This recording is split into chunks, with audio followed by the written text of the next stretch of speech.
Hello guys, welcome to Chess Study. Today we are going to talk about one of the checkmate patterns, the semi-smothered mate. Last time we talked about the smothered mate, but because the smothered mate is so well known, some related formations have been rather overlooked. In the semi-smothered mate, the defending king is only particularly surrounded by his own piece and less well known than the normal smothered mate. And even master strength players have been trapped by the Queen h7 check. The white queen is sacrificed with Queen h7 check. Black is forced to reply with knight takes h7. As white knight covered the h7 square, so it makes it impossible to make black play king takes h7. Now that black has had to self-block his own h7 square, white plays knight g6 checkmate.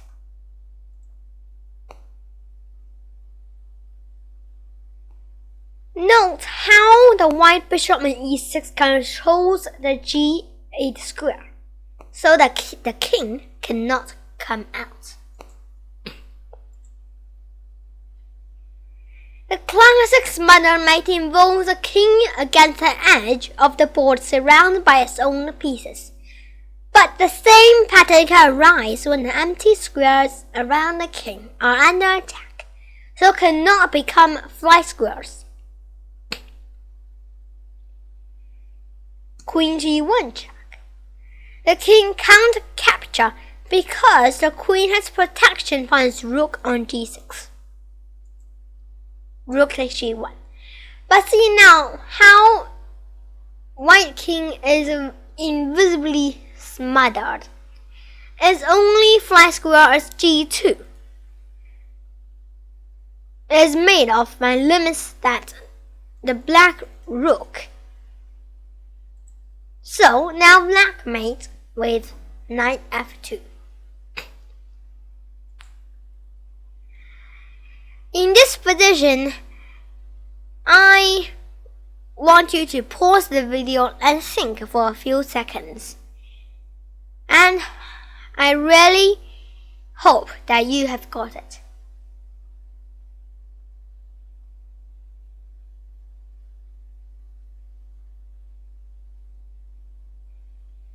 Alright, so as you can see, the white bishop has just moved to f1 to push the black queen away from f1. h3. Instead of retreating, black plays knight g4.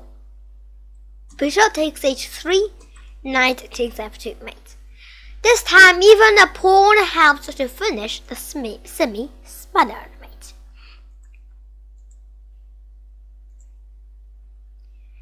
Studying the black king, you see that sealed into h8 by the combination of its own pieces and the bishop you have on h6. This invites a smothering, and you do have a knight for the purpose. But the only available square for it is g6, which black guards. Often, however, there are two squares that knights can use for purpose like this. Here the other one is f7. Two man is occupied with your own piece. So you can evacuate it with a threat.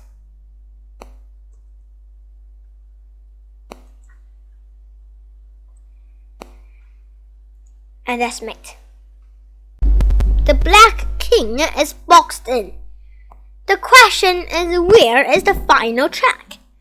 When white inspects his checks, he sees that knight h6 attacks not only the king, but the G8 square, while G6 will be attacked by the queen and the bishop.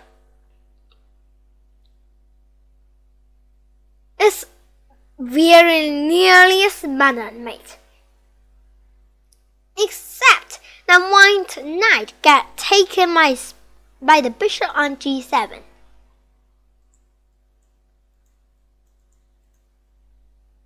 Think about the sacrifice on G7 to remove the defender of the H6 square.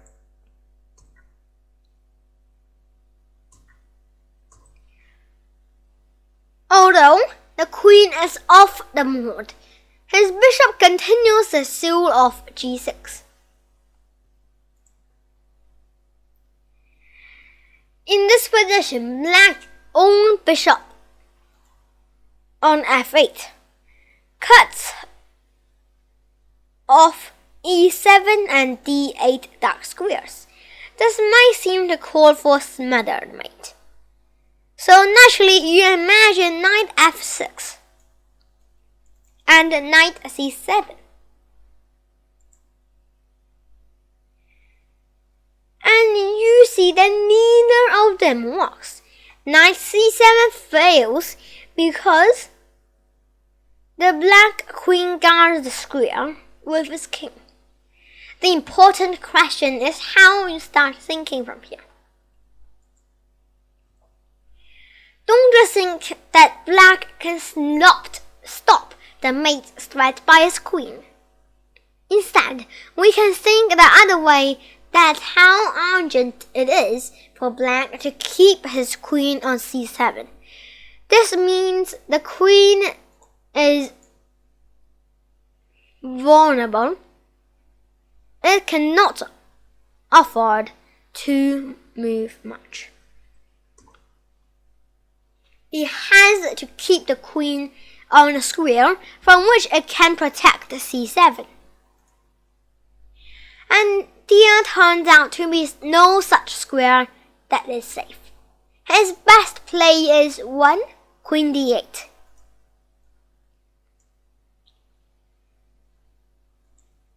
If he plays queen takes B5, notice that the fix is great for black. If he plays queen takes queen, he gets mated by knight C7. Queen D8, bishop takes D8, rook takes D8. White has won a queen for a bishop with another pawn capture or 2 still to come. It all starts by seeing the idea of the smothered mate. Major ideas that don't work can be useful and powerful. The trick is to study the reasons they don't work and ask whether you can see vulnerabilities they create. So, thank you for watching Chess Deep Study, and don't forget to subscribe. We will see you next weekend.